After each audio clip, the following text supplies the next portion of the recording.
bien-aimés, aujourd'hui nous parlons des dîmes et des offrandes. Une des questions que beaucoup de personnes sont en train de faire bataille. Est-ce qu'un chrétien doit payer la dîme?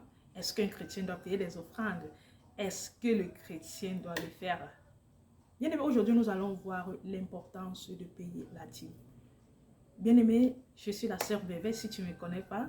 Si tu n'es pas encore abonné, abonne-toi, clique la cloche de notification pour ne pas rater nos enseignements. Que le Seigneur te bénisse. Bien-aimé, aujourd'hui nous parlons de la dîme et des offrandes. Bien-aimé, la dîme particulièrement qui crée beaucoup de polémiques et nous allons voir pourquoi il est important de payer la dîme. Bien-aimé, je aimerais déjà te dire que déjà depuis le jardin d'Éden, la dîme était déjà au jardin d'Éden, parce que quand nous lisons bien la parole de Dieu et que nous demandons l'intelligence au Saint-Esprit, tu comprends que au jardin d'Éden, le Dieu dit, vous pouvez manger de tous les fruits, sauf celui-ci. Pourquoi Dieu a permis que Adam et Ève pouvaient manger tous d'autres fruits, mais ils ne pouvaient pas manger un seul?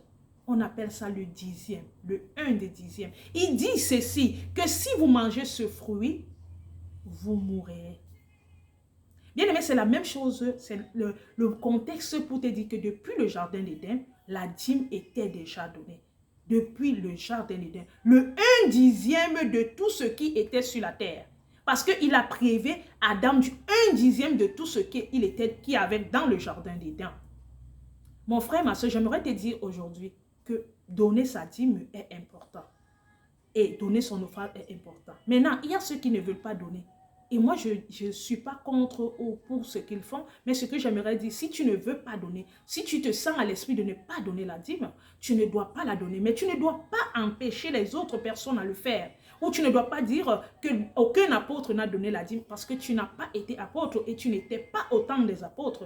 Donner la dîme est son intimité avec Dieu. Maintenant, si je dois donner ma dîme, je dois la donner sans penser à qui je donne. Parce que si je donne ma dîme à Dieu, que je donne dans une église, je ne dois pas aller faire la police derrière cette église. Je ne dois pas aller faire la police derrière ce pasteur. Je ne dois pas faire la police de cet homme de Dieu pour dire c'est à cause de notre dîme qui vive, c'est à cause de notre dîme qui mange, c'est à cause de notre dîme qui dort. Mon frère, quand tu donnes à Dieu, tu ne dois pas regarder pourquoi, à qui ça va, qui a pris ton argent. Bien-aimés, nous devons être des chrétiens.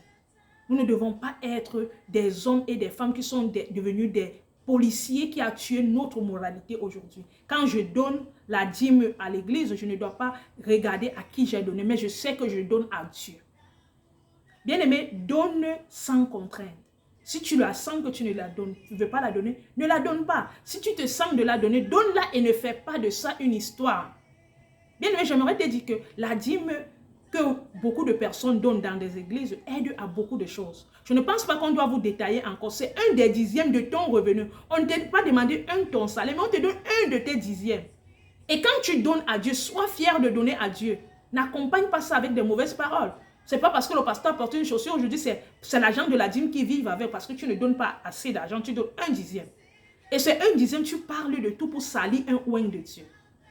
Bien-aimé, s'il vous plaît, si nous ne pouvons pas être des hommes selon Dieu, c'est mieux si je ne veux pas donner, je me tais et je ne donne pas. Et je laisse ceux qui veulent donner, donner. Parce que chacun serait dans sa malédiction. Ça veut dire, il dit, celui qui ne donne pas mourra. Tu vois, si tu manges de cette fruit, si tu manges ta dîme, il n'y a pas de problème. Mais la bénédiction de Dieu aussi, ça sera aussi avec lui que tu vas résoudre, pas avec moi.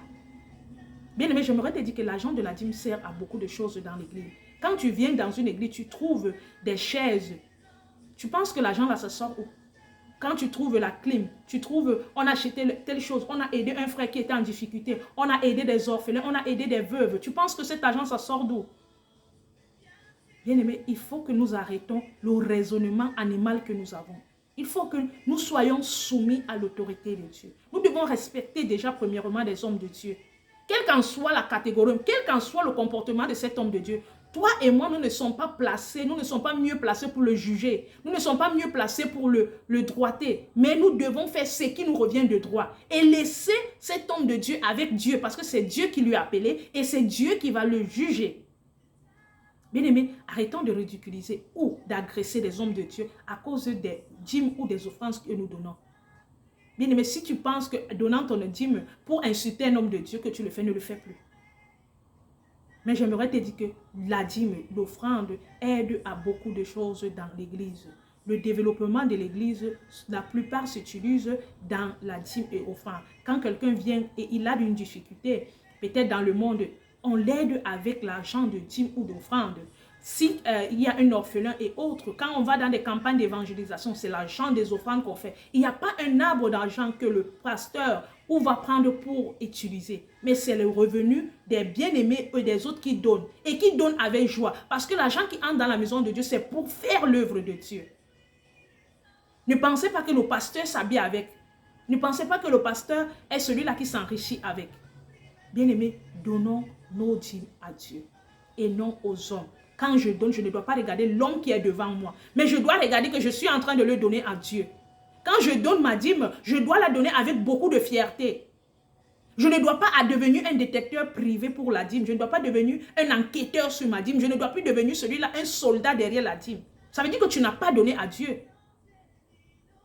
Pourquoi tu donnes au pasteur, tu donnes à l'église et tu penses que c'est ça que vive le pasteur avec?